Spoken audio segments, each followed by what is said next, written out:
Hello बच्चों, कैसे हो आप सब। आज हम पढ़ेंगे हिंदी साहित्य के इतिहास के अंतर्गत जो सूफी काव्यधारा यानी प्रेमाख्यान काव्यधारा है, उसके अंतर्गत जो सूफी दर्शन की विशेषताएं और ज्ञान जो पीछे पिछली क्लासों में हम पढ़ चुके हैं और जो तथ्य बच गए थे उनके अनुसार आज हम जो तथ्य बच गए थे उनको पढ़ेंगे।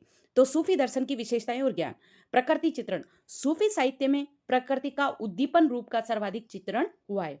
कुरान का ज्ञान यानी सूफियों के अनुसार कुरान में दो प्रकार का ज्ञान मिलता है, जिसमें पहला है इल्म सफीना जो शास्त्रीय ज्ञान है और सर्वसाधारण के लिए है। दूसरा है इल्म सीना यानी जो हृदय जनित ज्ञान है और वह केवल पैगंबर साहब के लिए है। इसके जो प्रमुख सूफी संप्रदाय हैं वो है इजादिया संप्रदाय जो एकेश्वरवाद को मानता है यानी एकेश्वरवादी है। जो है शुद्धिया संप्रदाय जो सर्वलिप्तवाद है।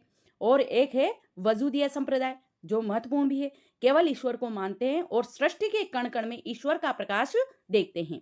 सूफी साधना के चार पड़ाव।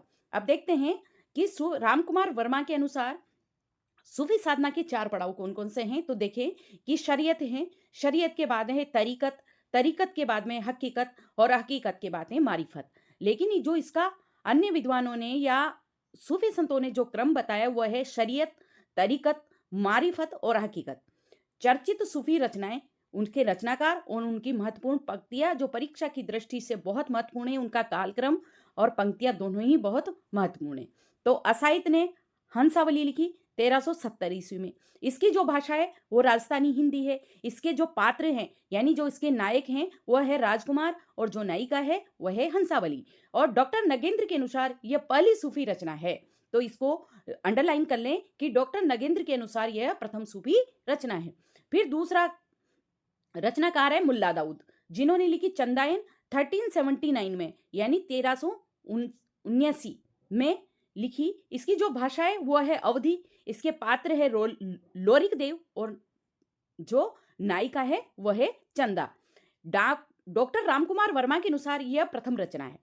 डॉक्टर रामकुमार वर्मा ने मुल्ला दाऊद की चंदायन को प्रथम रचना माना है। इसकी जो प्रमुख पंक्ति है वो लोर कहा भाई यही खंड गाऊं कथा काब कई लोग सुनाऊं। अर्थात कवि कहते हैं कि मैं इस क्षेत्र खंड में लोरी की कथा को गाकर यानी काव्य रूप में लोगों को सुनाता हूं।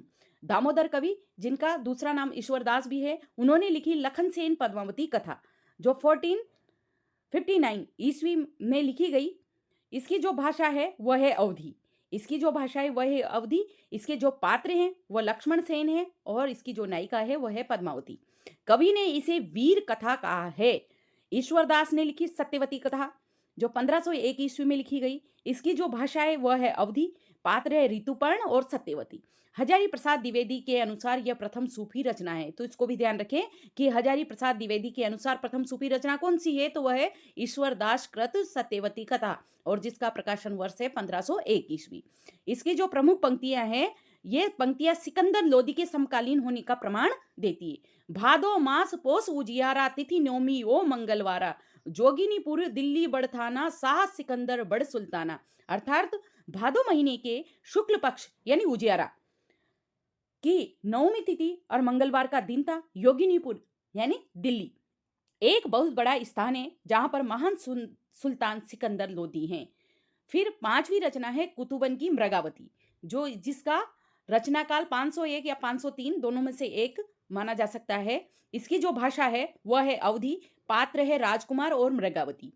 आचार्य रामचंद्र शुक्ल के अनुसार यह प्रथम रचना है। तो इसको भी देखें कि आचार्य रामचंद्र शुक्ल के अनुसार प्रथम रचना कौन सी है, तो वह है कुतुबन की मृगावती। ठीक है, आगे देखें मलिक मोहम्मद जैसी जिन्होंने लिखी पद्मावत। इसका रचनाकाल 1540 ईस्वी है। इसकी जो भाषा है वो ठेठ अवधि है और जिसके पात्र हैं रत्नसेन है, नागमती है, पद्मावती है और इसको अवधि का अर्धान भी कहा जाता है। जायसी की जो अन्य रचनाओं की प्रमुख पंक्तियां हैं, अखरावट में लिखा है कि गगन होता नहीं मही होते चंद नहीं सूर। अर्थात जब सृष्टि का आरंभ ही नहीं हुआ था तब न तो यह आकाश था, न धरती थी, न ही चांद सूरज थे, तब केवल एक ही था, वो था ईश्वर। आखिरी कलाम की जो प्रथम पंक्ति है उसमें लिखा पहले नाऊ देव कर लीनी। अर्थात सबसे पहले मैं उस देव अल्लाह ईश्वर का नाम ले लेता हूं। आखिरी कलाम की जो अंतिम पंक्ति है वह है सब सुख माने मोग यानी मैंने सारे सुख भोग लिए हैं। अन्य पंक्ति है आदि अंत जस गाथा ए लिखी भाषा चौपाई, अर्थात इस कथा की शुरुआत से लेकर अंत तक जैसी भी यह गाथा है, मैंने उसे सामान्य भाषा और चौपाई छंद में लिखा है। प्रेम कथा यही भांति विचारों बुझी, अर्थात इस प्रेम को इसी प्रकार लौकिक प्रेम में छिपे ईश्वरीय प्रेम के अर्थ में आया है कि इसी प्रकार विचारना और समझना चाहिए। फिर सातवीं मुख्य रचना है मंझन की मधुमालती, जो 1545 ईस्वी में लिखी गई। इसकी जो भाषा है वह है अवधी। इसके जो पात्र हैं वह मनोहर है और मधुमालती है। नंददास ने लिखी रूप मंजरी, जिसका प्रकाशन वर्ष है 1568 ईस्वी, जिसका रचना काल है 1568 ईस्वी है, और इसकी भाषा है ब्रजभाषा और पात्र है श्री कृष्ण और रूप मंजरी। नारायण दास ने लिखी छिताई वार्ता, जो 1590 ईस्वी में लिखी इन्होंने। इसकी जो भाषा है वो है राजस्थानी मिश्रित ब्रजभाषा है, और इसके पात्र हैं ढोल, जो समुद्रगढ़ का राजकुमार है, और एक है इसकी नायिका है छिताई। उस्मान ने लिखी चित्रावली 1613 ईस्वी में। भाषा है इसकी अवधि। इसके पात्र हैं सुजान और चित्रावली।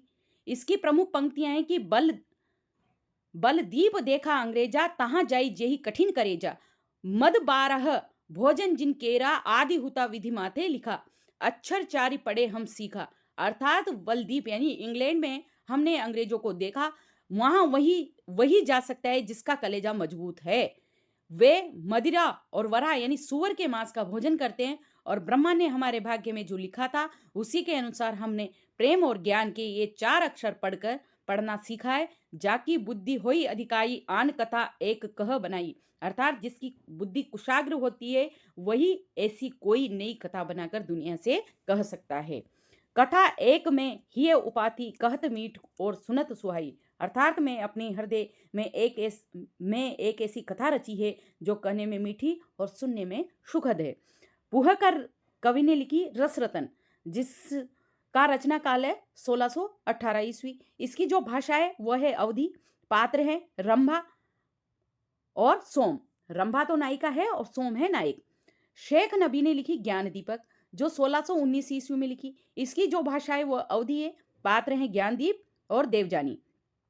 प्रमुख पंक्तियां हैं इसकी कि वीर श्रृंगार सिंगार विह किछु पावा, पूरन पद ले जोग सुनाव। अर्थात इस रचना में आपको वीर श्रृंगार रस और विरह का भी अंश प्राप्त होगा। मैं इन पूर्ण पदों के माध्यम से तुम्हें वह योग्य यानी जोग कथा सुना रहा हूं। कासिम शाह ने लिखी हंस जवाहिर, जो 1731 में लिखी। इसकी भी भाषा अवधि है। इसके पात्र है नायक हंस और नायिका है जवाहिर। रीति परंपरा से है ये।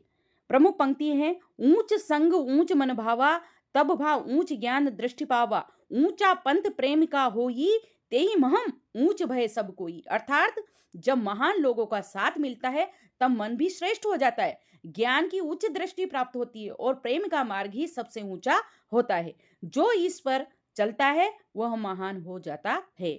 अन्य महत्वपूर्ण सूफी रचनाएं और रचनाकाल। न्यामत खां जान यानी जान कवि, इन्होंने सर्वाधिक 72 सूफी प्रेमाख्यान ग्रंथों की रचना की। प्रमुख 9 ग्रंथ लिखे, जिसमें है रसकोश, रस मंजरी, कवि वल्लभ, कथा रूप मंजरी, कथा लैला मजनू, प्राहन परीक्षा, घुंगर नामा, जफरनामा और बाजनामा। इनकी जो प्रसिद्ध रचनाएं हैं वह है कायम रासो, जिसको सती रासो भी कहते हैं, शेख निसार और नजीर। 1917 ईस्वी में इन्होंने प्रेम दर्पण रचना रची। सर्वमान्य मत और कुछ लोगों की मान्यता की ये अंतिम सूफी रचना है। लोगों का मानना भी है और सर्वमान्य मत भी यही है कि शेख निसार या नजीर की जो प्रेम दर्पण है जो 1917 में रची गई, ये अंतिम रचना है। सूफी काव्यधारा की अंतिम रचना है। सूरदास पंजाबी ने लिखी नल दमयंती कथा, जो 1657 ईस्वी शाहजहां के समय लिखी इन्होंने। यह हिंदू सूफी रचना है जो काव्यत्व की दृष्टि से हल किए। कवि अहमद इनके सोरठे अत्यंत प्रसिद्ध है। यह महत्वपूर्ण तथ्य है, तो देखिए इसको कि कवि अहमद के सोरठे अत्यंत प्रसिद्ध है। इब्न निशाती की ने लिखी फूलबन, लालदास यानी लक्ष्मोदय ने लिखी पद्मनी चरित, जटमल ने लिखी गोरा बादल विख्यात, हेमरतन द्वारा रचित है गोरा बादल की चौपाई, और चतुर्भुज कायस्थ ने मधुमालती लिखी। इसमें प्रसिद्ध रचना है कि राजा पढ़े राजनीति, मंत्री पढ़े सुबुद्ध, और कामी काज विलास ज्ञानी ज्ञान सुबुद्ध। अर्थात ये एक ऐसी कथा है जिसे पढ़कर राजा राजनीति सीखता है, मंत्री बुद्धि प्राप्त करता है, कामी पुरुष प्रेम विलास का मार्ग खोजता है और ज्ञानी श्रेष्ठ ज्ञान प्राप्त करता है। विशेष देखें इसमें कि कवि नूर मोहम्मद यह मोहम्मद शाह के समकालीन थे। रामचंद्र शुक्ल के अनुसार इनका हिंदी काव्य भाषा का ज्ञान अन्य सूफी कवियों से बहुत ज्यादा था। शुक्ल के अनुसार ही ये अपनी सांप्रदायिक मनोवृत्ति के लिए विख्यात थे कि इनकी जो रचनाएं हैं उसमें सांप्रदायिक मनोवृत्ति की झलक दिखाई देती है। इसकी जो भाषा है, इनका जो भाषा ज्ञान है यह है कि ये बहुभाषाविद थे। इनको बहुत सारी भाषाओं का ज्ञान था। इन्होंने फारसी भाषा में दीवान के अलावा रोज़तुल हकायक भी लिखा है। इनकी जो रचना है इंद्रावती जो 1744 ईस्वी में लिखी, और जो अनुराग बासुरी है इंद्रावती 1744 में और अनुराग बासुरी लिखी। अनुराग बासुरी के बारे में विशेष बातें हैं तो इसमें देखें कि इसमें शरीयत, जीवात्मा और मनोवृत्ति का लंबा रूपक प्रस्तुत किया है। इसमें संस्कृत निष्ठ अवधि का प्रयोग हुआ है। इंद्रावती में 5 अर्दालियों पर दोहा रखने का जो प्रावधान है, लेकिन अनुराग बासुरी में दोहा छंद के स्थान पर उन्होंने बरवे छंद का प्रयोग किया है। इसे लिखते समय मुल्ला वजीकृत सबरस का अनुकरण किया है। तो इनको ताना दिया, जब इन्होंने अनुराग बासुरी लिखी तो इनको ताना दिया कि इनकी जो पीड़ा है वो है कि जब मुसलमान भाइयों ने ताना मारा कि मुसलमान होकर हिंदी में क्यों लिख रहे हो, तब कवि ने अनुराग बासुरी में ये मार्मिक जवाब दिया, जानत है वह सिरजनहारा जो कछु है मनु मरम हमारा, हिंदू मगम पाँव न राख्यूं का जो बहुते हिंदी भाक्यूं। अर्थात वह सृजनहार अल्लाह भली भांति जानता है कि मेरे मन का वास्तविक भाव क्या है। मैंने हिंदू मार्ग धर्म पर अपना पैर नहीं रखा है तो क्या हुआ जो मैंने हिंदी भाषा में इतना सब कुछ लिखा है। जेहि मन होई प्रेम रस पड़े सोई दिन रात, अर्थात जिसके मन में प्रेम का रस ईश्वरीय प्रेम उत्पन्न हो जाता है वह दिन रात उसी की कथा को पढ़ता और रहता है।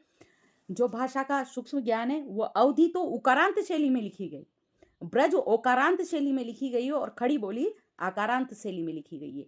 इसी के साथ आज की वीडियो को यहीं समाप्त करते हैं। आगे से हम राम भक्ति शाखा के विषय में पढ़ेंगे। और अगर आपको ये वीडियो पसंद आया हो तो चैनल को सब्सक्राइब करें, वीडियो को लाइक करें, शेयर करें और कमेंट करें और हमें बताएं कि हमें